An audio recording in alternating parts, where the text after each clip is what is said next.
Last several weeks, I've had the privilege of speaking to a number of audiences across the country at screenings of the film Woman in Gold. You may have heard of it.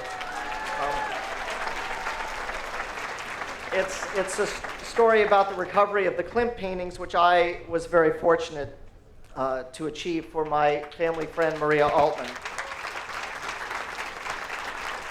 As a result of the popularity of the film, I've received a barrage of letters and emails and messages from people all across the world, really, who were so moved by the film and its depictions, especially of the events that occurred in Austria after the Nazi takeover, the infamous Anschluss of March of 1938.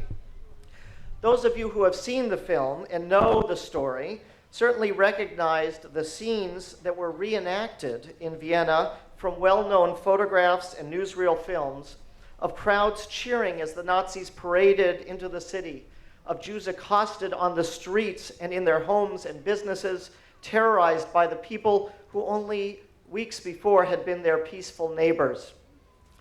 Although every film takes liberties, these particular scenes are not fictional in the least. The Viennese survivors who have talked to me or written to me tell me that this was exactly what they saw with their own eyes.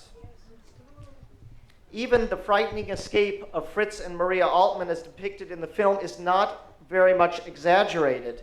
Indeed, some of the more harrowing parts were actually left out. The filmmakers were not able to show Fritz Altman being sent to Dachau for 2 months before being ransomed out by his older brother. This was still possible in the summer of 1938. Or the 3 failed prior attempts to escape from their house arrest that Fritz and Maria made, nor their lucky escape through barbed wire into safety in Holland. We, the survivors and their descendants, who make a point of remembering, know just how quickly things can change, how evil can spring up and engulf an entire population. We are dismayed, but not surprised, by the terror of ISIS in Syria and Iraq. We are disturbed, but not shocked, by the murderous attacks in France, Belgium, and across Europe.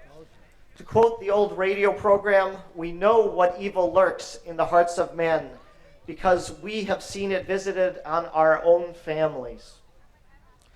We support this museum because we understand how important it is to remember and for the rest of the world to learn about what happened to our families. We come here today to think about the family members who were lost.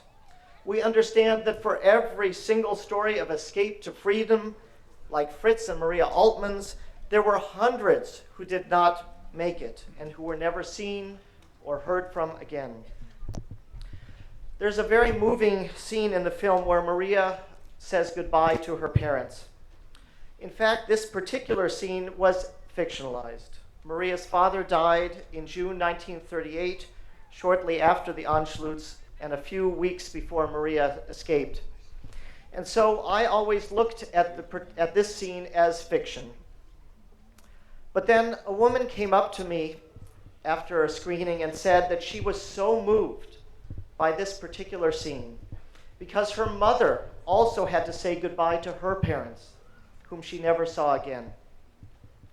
Only then did I realize that, of course, my own grandfather had his same scene with his parents. He had escaped with my grandmother on the day after Kristallnacht. His mother stayed in Vienna and died of cancer a few years later. His father